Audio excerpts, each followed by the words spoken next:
दोस्तों, वेनेजुला में जो ट्रंप ने किया है, क्या वही मोदी अब पाकिस्तान और बांग्लादेश में करने वाले हैं?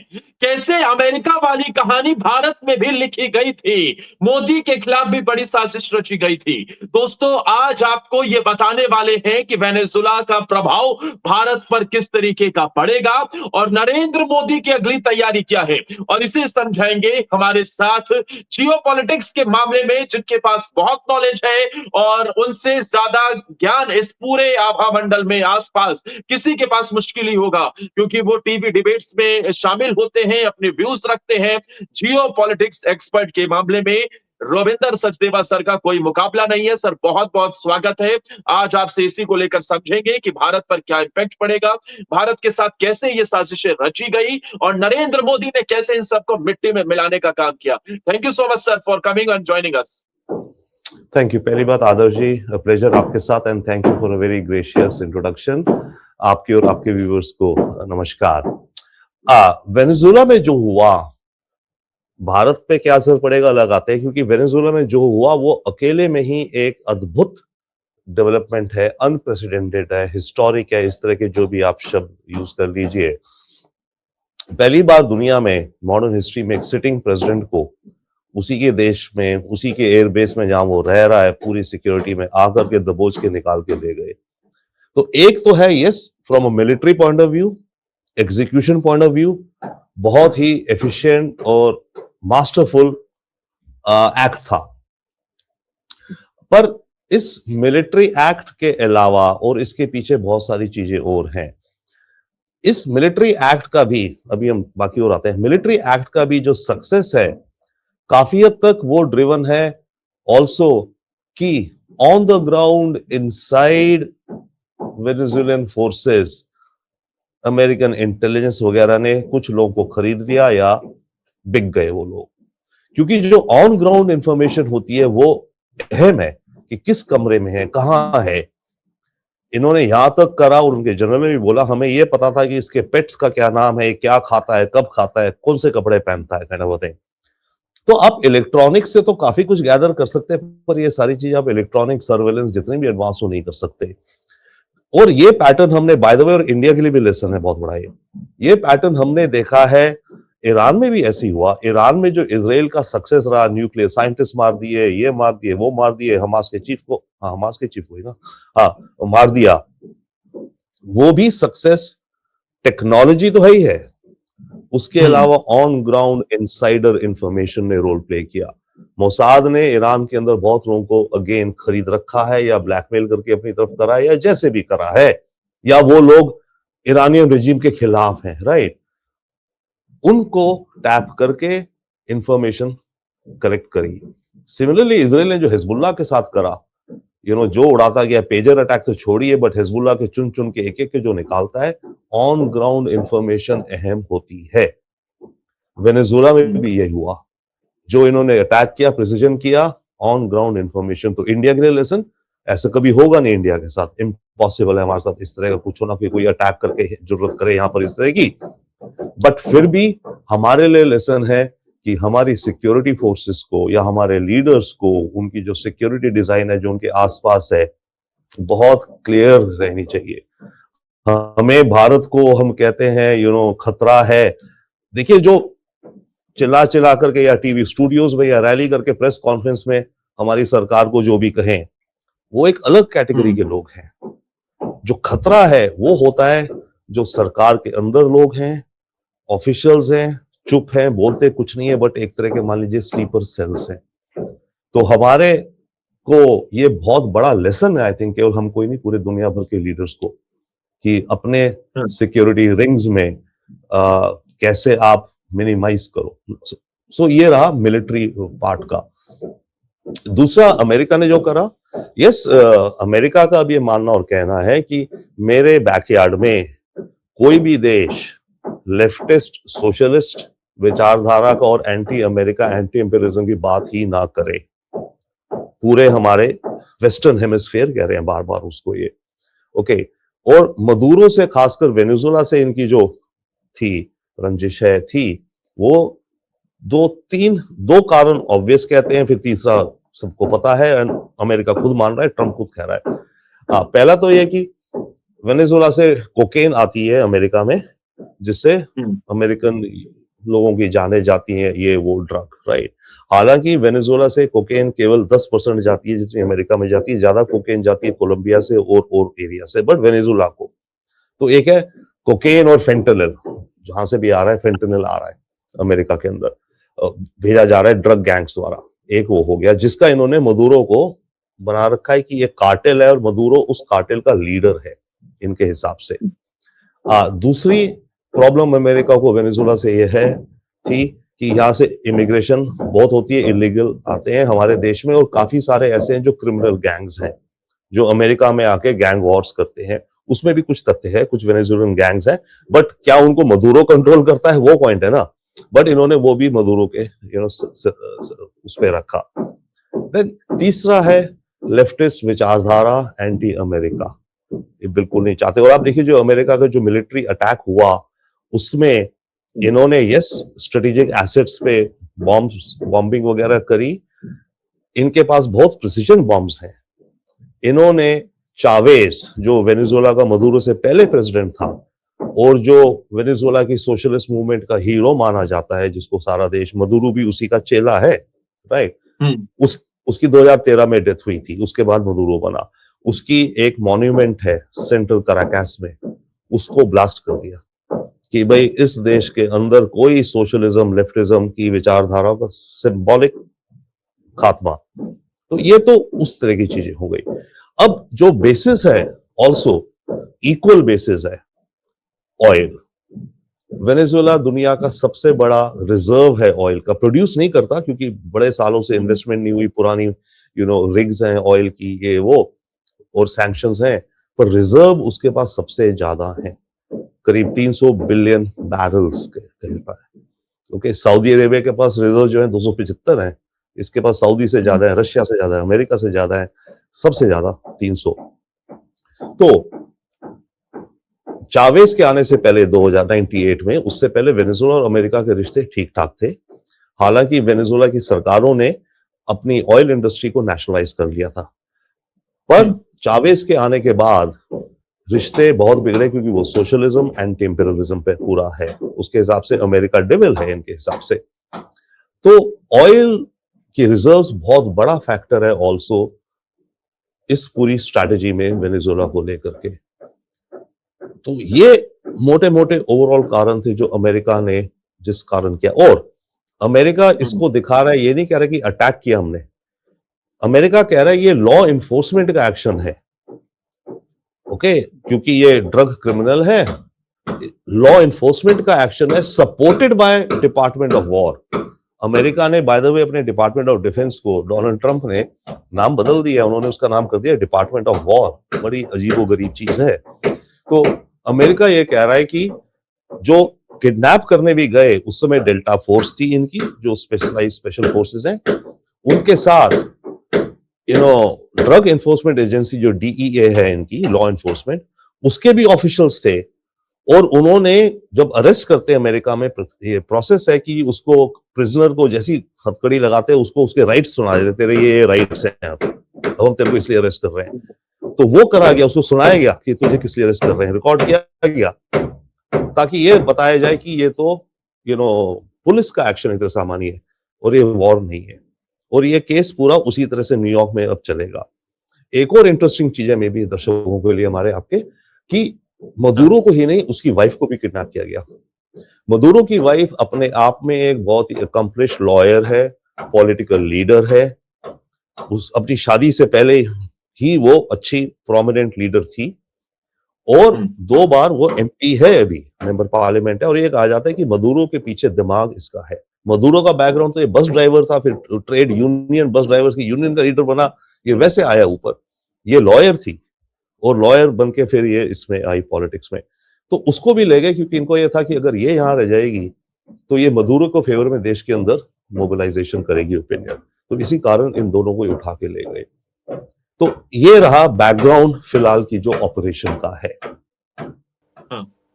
लेकिन सर अब इसका भारत में, क्योंकि मैं ये स्पेसिफिक आपसे सवाल पूछना चाहता हूं, जब मैंने इसे पूरे क्रोनोलॉजी को समझने का प्रयास किया तो मुझे ये पता चला कि 2024 में वहां भी इलेक्शन हुए थे, उसी साल भारत में भी इलेक्शन हुए थे और वहां पर भी ये मदुरई की जीत के बाद कुछ इस तरीके के नैरेटिव सेट किए गए, तानाशाह, वोट चोरी, इस तरीके के।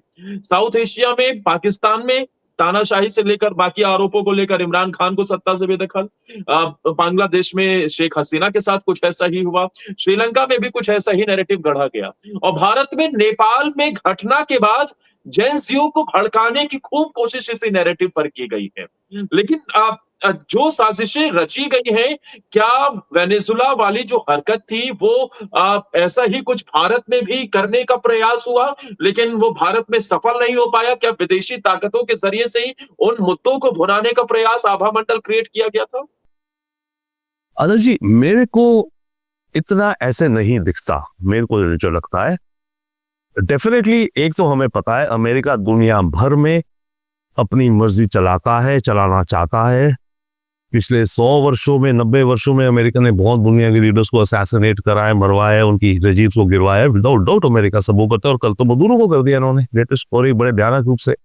ये सब चीजें हैं, बट हर जगह जो हो रहा है जरूरी नहीं है कि अमेरिका अपनी पूरी ताकत लगा रहा है उस चीज को अंजाम देने में। ओके, बांग्लादेश का आप एग्जाम्पल लीजिए। बांग्लादेश में जो हुआ उसमें यस माना यह जाता है कि अमेरिका ने हटवाया, बट मेरा ओपिनियन डिफरेंट है। मेरा ओपिनियन है, गलत भी हो सकता है, पर मेरा विचार अलग है। बांग्लादेश में जो हुआ, जो ग्राउंड में हुआ, जो स्टूडेंट्स का रेबेलियन है, मेरे हिसाब से वो जेन्युइन एक्सप्रेशन था। उसमें हाँ, इस्लामिक हार्डलाइनर्स, जमात और पाकिस्तान की आईएसआई, डेफिनेटली उन्होंने ये आपकी जो जमात का जो यूथ विंग है उनको बहुत ट्रेनिंग दी है। वो लोग डेफिनेटली उसमें उन्होंने उसको बढ़ावा दिया और हसीना का तख्ता पलट हुआ। मैं इसमें यस, अमेरिका शेख हसीना के ऊपर प्रेशर डाल रहा था। जो इलेक्शन हुई थी पिछली, जो हसीना जीती, उसमें ऑपोजिशन ने पार्ट नहीं लिया था, राइट। अमेरिका ने शेख हसीना के 7 या 8 जो टॉप इनकी जो RAB है, I think rapid action battalion जो है, उसके 7 टॉप ऑफिसर्स को सैंक्शंस में लगा दिया है, इसलिए कि अमेरिका के हिसाब से उन लोगों ने किडनैपिंग्स करी हैं हसीना के कहने पे, इसके पॉलिटिकल अपोनेंट्स की, या मारा है या जो भी कुछ है, उन पर उसने सैंक्शंस लगाई। ओके, अब वो अमेरिका का एक अलग है। दूसरा ये कहा जाता है कि जो सेंट मार्टिन आइलैंड है बांग्लादेश का, राइट, अमेरिका उसको एज अ बेस चाहता है, और क्योंकि शेख हसीना मना कर रही थी इसलिए उसने शेख हसीना का तख्ता पलटा दिया। अब मुझे जो थोड़ा समझ नहीं आता, मुझे थोड़ा इररेशनल लगता है, अमेरिका को क्या और इनकी इंटेलिजेंस को क्या ये नहीं पता कि जब सेंट मार्टिन आइलैंड आपको नहीं मिला, अगर आप चाहते भी हो, और आप शेख हसीना का सत्ता पलटा दोगे, तो जब शेख हसीना जाएगी तो सत्ता में आएगा कौन? बांग्लादेश प्रो इस्लामिक बहुत वर्षों से हो रहा है। बांग्लादेश की आइडेंटिटी बदल गई है। पहले होता था कि हम बांग्ला हैं और फिर हम मुसलमान हैं, अब ये हो गया कि हम मुस्लिम है एंड बंगाली है, बांग्ला है, राइट। ये ट्रेंड बांग्लादेश में जा रहा है। तो क्या अमेरिकन इंटेलिजेंस को ये नहीं पता था कि अगर ऐसा करेंगे तो हसीना हटेगी, ओके, या तो कौन आएगा? इस्लामिक आएंगे, हार्डलाइन इस्लामिक आएंगे। अच्छा, डज अमेरिका वांट दैट? मेरे को शायद कम चांस लगता है, बट यस, ये भी है, अंडरस्टैंडेबल है कि अमेरिका बहुत देशों में जहां हार्डलाइन इस्लामिक है उनके साथ भी काम करता है, right. But I overall think कि अमेरिका ने बांग्लादेश में ऐसा मेरे हिसाब से नहीं करा है। यस, जो चल रहा था उसमें इस्लामिक एलिमेंट्स ने बहुत फायदा उठाया है, और जो बांग्लादेश में हुआ है उसमें शेख हसीना खुद, बाय द वे, बांग्लादेश की जो पॉलिटिक्स है, शेख हसीना और बेगम खालिदा जिया, ये दोनों जब एक आती है तो दूसरी की पार्टी को दबाते हैं, दूसरी आती है पहले की पार्टी के ओपोनेंट्स को मरवाते हैं, किडनैप कराते हैं। शेख हसीना जब ऑपोजिशन में थी, इसकी रैली में ग्रेनेड अटैक हुआ था, शेख हसीना पे खुद लाइफ पे अटैक हुआ था, राइट, जब खालिदा जिया PM थी। अब शेख हसीना आई, इन्होंने वापस BNP और खालिदा जिया के साथ वो करा। तो long and short will come back, ये थोड़ा अलग हो गया है टॉपिक से, बट द पॉइंट इज, जरूरी नहीं है कि अमेरिका हर चीज टोटली करवा पाता है। बट वेनेजुएला में तो yes, definitely is coming back again to India. I don't think America I mean, that's a very deep question actually, but I don't think America इस एक्सटेंट तक सोचता है कि भारत में रिजीम चेंज कराओ।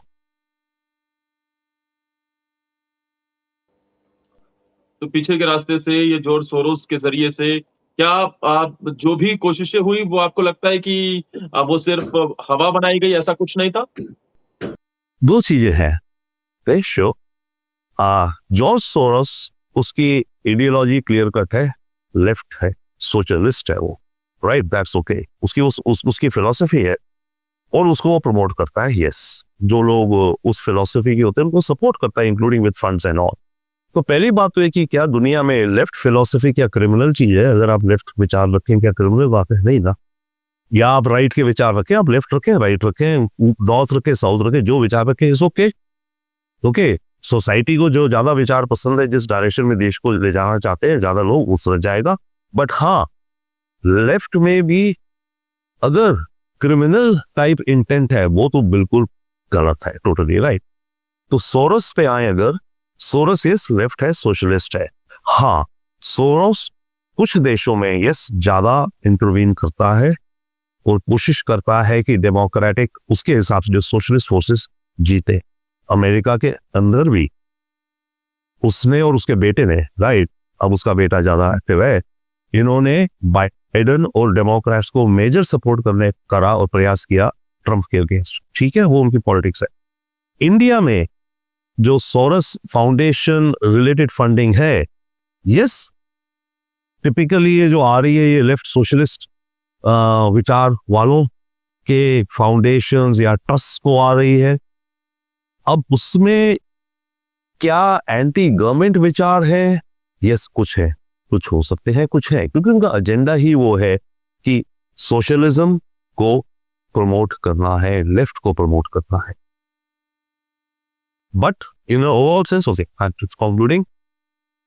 Yeah, in an overall sense, I don't think, I may be wrong, but I don't think I may be, कि George Soros जो करता है वो भारत में रजीम चेंज के लिए नहीं। डेफिनेटली कुछ इश्यूज को लेके, जैसे आज अभी बेल हुई, अपने बेल होनी थी, राइट, दिल्ली राइट्स के अक्यूज को। इस केस में जैसे ममदानी ने भी कहा कि इसको रिलीज होना चाहिए, ठीक है, वो इस तरह की कुछ चीजें कर सकते हैं। बट एक ओवरऑल बाय डिजाइन और इतना बड़ा डिजाइन नहीं, मेरे विचार से नहीं। लेकिन सर, अब जो वेनेजुला में जो कुछ भी हुआ है उसका इम्पैक्ट भारत पर क्या पड़ेगा ये भी हम समझना चाहेंगे, क्योंकि भारत ऐसे मार्केट की तलाश में है। रूस से हमने डिस्काउंटेड रेट में तेल खरीदा और सैंक्शन की वजह से ही भारत वहां से नहीं खरीद पा रहा था। रिलायंस जैसी जो दुनिया की सबसे आधुनिक रिफाइनरी कंपनीज हैं वो तो वेट कर रही थी कि कैसे भी हम वेनेजुला से वापस से अपना ट्रेड कैसे शुरू कर पाए। भारत के लिए क्या प्रभाव पड़ेगा? भारत के लिए दो तीन प्रभाव पड़ेंगे। यस, पहली बात तो डिप्लोमेटिक अलग जाते हैं, पर तेल की बात हुई, इकोनॉमी ही। वेनेजुला का तेल अभी तक ब्लैक मार्केट में है, राइट, सैंक्शंस थी, बिक रहा था, अंडरग्राउंड कहे या अंडर सी कहे, जैसे भी कहे, सबसे ज्यादा चाइना खरीदता था। और वेनेजुला इतना ज्यादा प्रोड्यूस भी नहीं कर रहा था, करीब 1 मिलियन बैरल डे कर रहा था, जबकि उसकी क्षमता ज्यादा थी, बट मानो जो भी है। अब अगर ये स्थिति अमेरिका जो चाह रहा है, अमेरिका बेसिकली इस सरकार को कह रहा है कि आप, मैं जो कहूँ आप मेरे को ओबे करो। वेनेजुला की सरकार जो फिलहाल है, मैं आपको बदलने की अभी मेरे को कोई जल्दी नहीं है, मैं यहाँ से ऑर्डर दूंगा, तुम वैसे ही एक्ट करो, हमारे साथ फ्रेंडली रहो, और जहां हम कहें वहां तेल बेचो या ना बेचो, और हमारी कंपनी आएंगी, उनको वो इन्वेस्ट करेंगी, तेल ज्यादा निकालेंगी, ज्यादा तेल निकालेंगी, उसका कुछ रेवेन्यू तुम्हें तो जाएगा, क्योंकि सरकार की ओनरशिप है, जाना चाहिए, कुछ पैसा जाएगा, जो तेल की कंपनी है वो अपना प्रॉफिट कमाएंगी, प्राइवेट कंपनी से इन्वेस्टमेंट करिए, और आप देखना कुछ पैसा ये मांगेंगे as a royalty to America, कि भाई ठीक है, जितना भी तेल निकल रहा है उसकी 10% रॉयल्टी तो अमेरिका हमारी सरकारी खजाने में आएगी। एनीवे दैट, पर बात ये कि ओके, अगर इस तरह से गया खेल तो वेनेजुला का ऑयल वर्ल्ड मार्केट में लीगली आ जाएगा, ठीक है, और जब वर्ल्ड मार्केट में लीगली वेनेजुला का तेल आएगा तो थोड़ी सप्लाई बढ़ेगी, सप्लाई थोड़ी तेल की बढ़ेगी दुनिया में, तो क्रूड ऑयल की प्राइसेस वर्ल्ड वाइड थोड़ी कम होंगी। ओके, अब वर्ल्ड वाइड ऑयल प्राइसेस कम होंगी तो उसका हम पे इम्पैक्ट होगा, होपफुली कि हमारा इंपोर्ट बिल थोड़ा कम हो जाएगा, हमारा डोमेस्टिक में तेल की कीमत कम होनी चाहिए, इन्फ्लेशन कम होगा इत्यादि। तो एक तो वो रहा, okay, overall economic impact. And yes now दूसरा ये है कि क्या इंडियन कंपनीज जाकर के वेनेजुएला में तेल में इन्वेस्ट करेंगी, उसका हो सकता है चांस हो। हमारी ओएनजीसी विदेश ने वहां पे एक ब्लॉक पे एक्सप्लोरेशन राइट्स लिए थे, पर फिर वो रुक गए थे सैंक्शंस के सारे चलते। तो ओएनजीसी विदेश हो गई हमारी, जा सकती है वहां पे, मतलब ऑयल एक्सप्लोरेशन एंड जो भी डाउनस्ट्रीम प्रोजेक्ट्स के लिए। और वहां से अगर तेल आएगा वेनेजुएला का तो हम खरीद भी सकते हैं, बट ये कि जो वो वर्ल्ड मार्केट रेट्स में मिलेगा ना। अभी जो वेनेजुएला का तेल बिक रहा है दुनिया में, चाइना ले रहा है ज्यादातर, करीब 1 मिलियन 10 लाख, अगर 1 मिलियन बैरल्स है तो 8 लाख बैरल्स चाइना ले रहा है। वो डिस्काउंट में ले रहा है, सस्ते में ले रहा है, क्योंकि ब्लैक में ले रहा है वो। ओके, बट जब ये तेल ऑफिशियली मार्केट में आएगा तो ये तेल भी फिर जो भी वर्ल्ड की प्राइस होगी उस पर चलेगा, तो हमारी कंपनी इस वेनेजुएला का तेल खरीद पाएंगी, तेल की जहां तक रही बात। दूसरा हम पे जो इम्पैक्ट ओवरऑल पड़ेगा ना, ये पूरा जो हुआ कार्यक्रम, राइट, जिस तरह से अमेरिका ने करा, इसके चलते आई थिंक देश के अंदर, आप देश की बात करो, भारत का इम्पैक्ट, तो एक इम्पैक्ट तो मुझे दिख रहा है कि हमारे यहाँ वॉइसेस अब हैं कि इंडिया क्यों नहीं ऐसे पाकिस्तान के साथ करे, इंडिया क्यों नहीं ऐसा ही बांग्लादेश में कर दे। वो आवाजें उठनी शुरू हुई है, हमारी सरकार के ऊपर प्रेशर आएगा कि आप क्यों नहीं कर सकते, आप भी करो। तो देखते हैं मोदी जी कैसे उसे डील करते हैं, क्या हम कदम उठाते हैं। तो एक तो ये आएगा देश के अंदर। दूसरा अगेन डिप्लोमेटिकली, जियोपॉलिटिकली दुनिया में एक ये बड़ा गलत ट्रेंड सा शुरू करता है जो ट्रंप ने करा है। पर बात है कि इस तरह का ऑपरेशन करने के लिए क्षमता किसकी है और कौन किसके साथ करेगा। ओके, चाइना ताइवान के साथ सोचता तो है, करना तो है उसे ताइवान के साथ कुछ ना कुछ। तो चाइना को अब एक प्रेसिडेंट भी मिल जाएगा कभी, अगर 2-3 साल बाद या 1 साल बाद करे ताइवान पे कि भाई देखो ये तो मेरा आंगन है। अमेरिका कहता है कि मेरे बैकयार्ड में कुछ ऐसा नहीं होना चाहिए, जहां होगा मैं उखाड़ फेंकूंगा। तो चाइना भी कहेगा भैया ताइवान तो मैं ऑलरेडी है मेरा ये वो। तो ग्लोबल आपके ये रेजीम्स में इसका एक साइकोलॉजिकल असर पड़ेगा।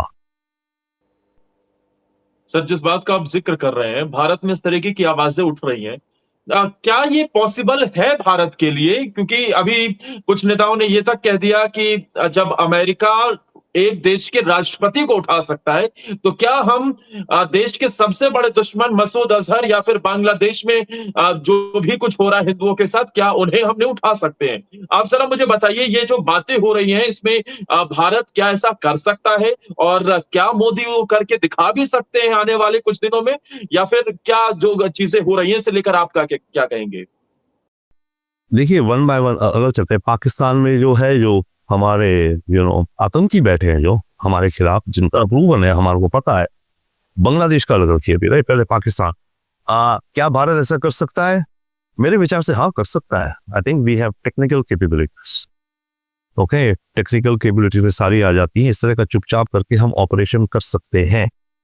Okay, but yes, her operation में कुछ चांस रहता है। अमेरिका ने भी करा, क्या पता थोड़ी सी गड़बड़ होती, पूरा ढांचा अमेरिका के, जैसे ईरान में फंस गए थे, हॉस्टेज लेने गए थे इनके हेलीकॉप्टर्स, मिशन बर्बाद हो गया था, जिमी कार्टर की प्रेसिडेंसी उस पर गई। तो वेनेजुएला में हो भी सकता था, बट अमेरिका एफिशिएंटली कैरी कर गया।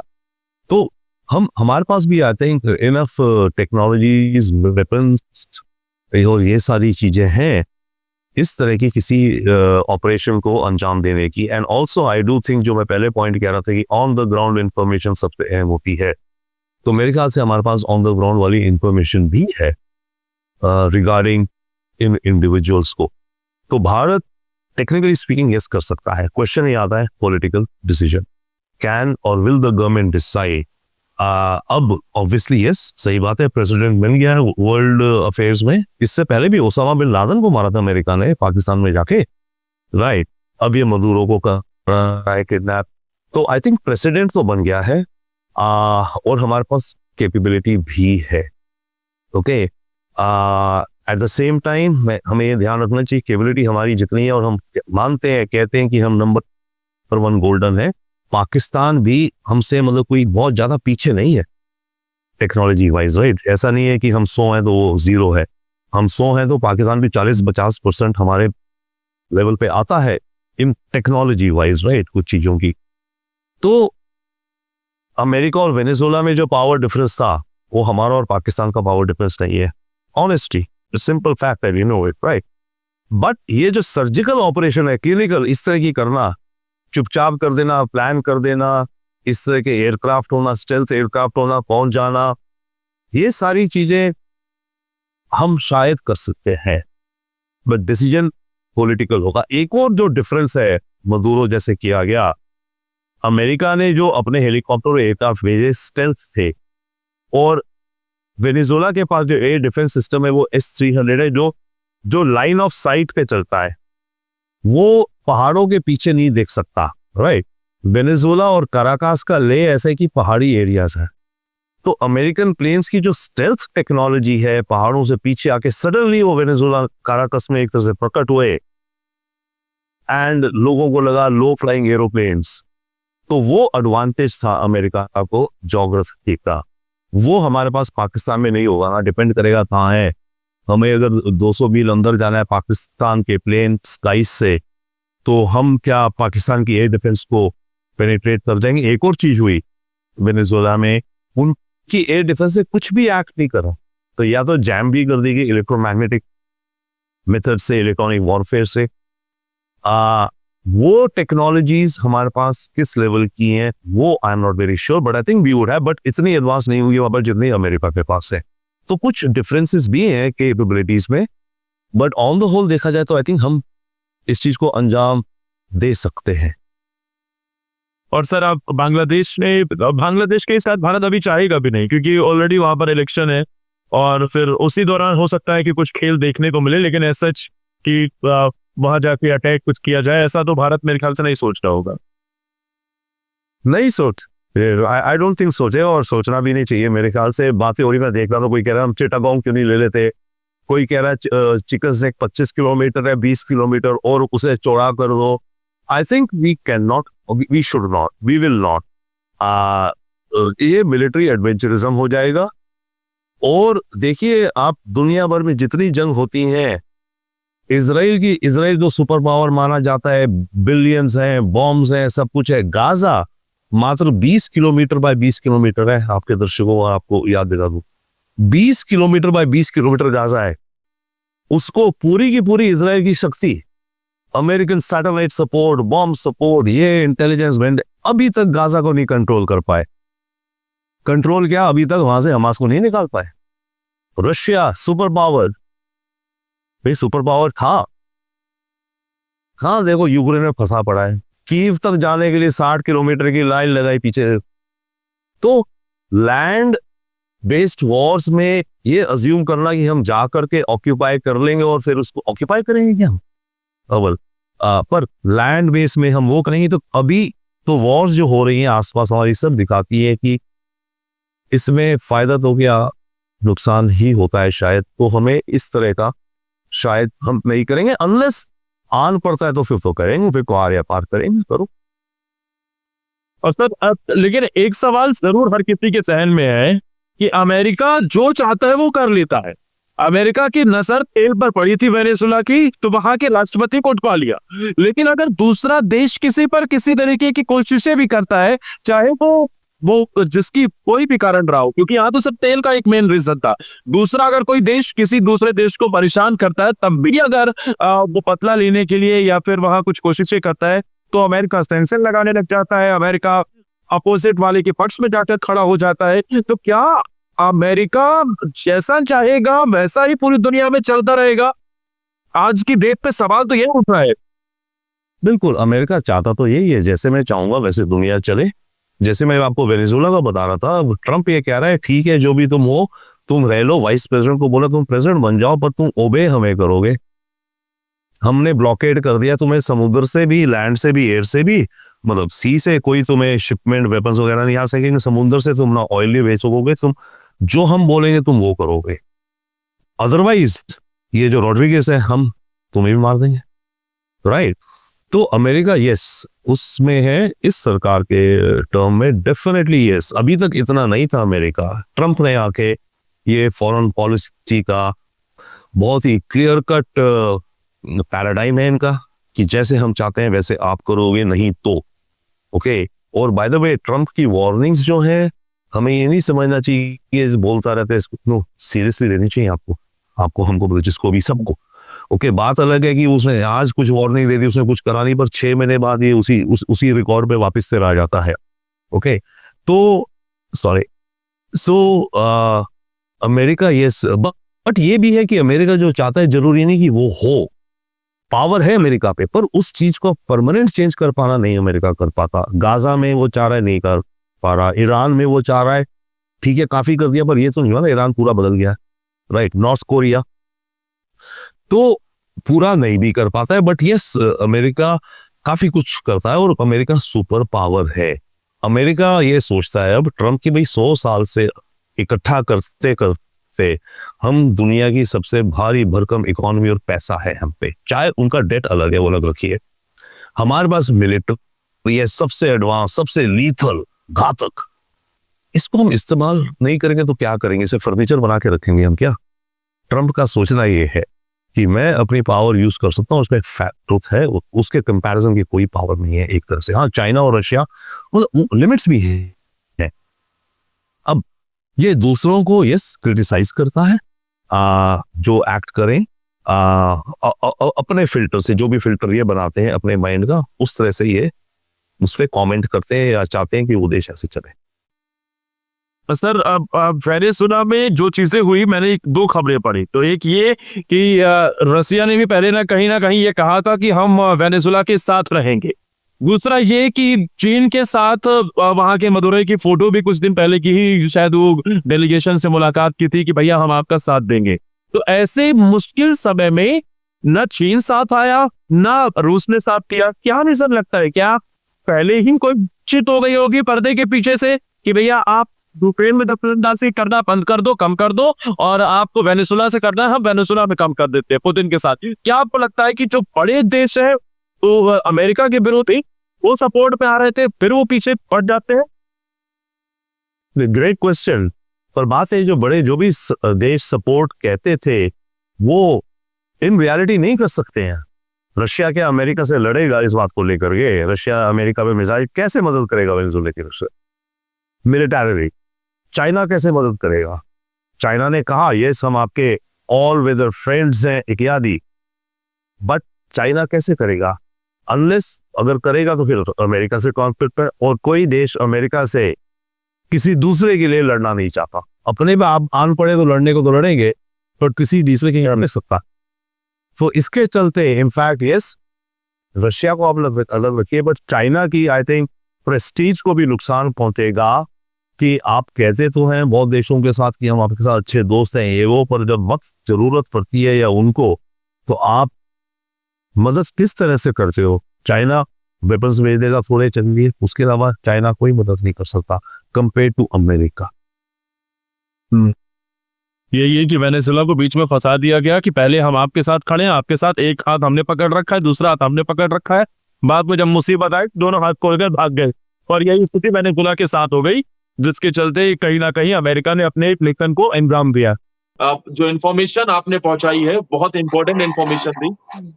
इसके बावजूद भी मुझे उम्मीद है कि पूरी जिस तरीके से बातचीत आपने की है और जो बातें आपने पहुंचाने की कोशिश की है वो हर किसी तक पहुंची है। बहुत बहुत शुक्रिया सर, आप हमारे साथ जुड़े। जो भी चीजें, हाँ, क्योंकि जिस तरीके से इंटरनेशनल इश्यूज पर, जियोपॉलिटिकल पर आपकी पकड़ है, वो शायद ही किसी दूसरे व्यक्ति के पास इतनी नॉलेज हो। आपने अमेरिका से लेकर बांग्लादेश और भारत पर क्या इम्पैक्ट पड़ रहा है, चीन से लेकर ताइवान और रूस, सब के बारे में बताया। फिर किसी नए टॉपिक पर आपके साथ डिस्कशन करेंगे सर, और फिलहाल के लिए आपका बहुत बहुत शुक्रिया जिस तरीके से ये चर्चा हमने किया। जय Hind sir. Thank you very much, pleasure आपके साथ।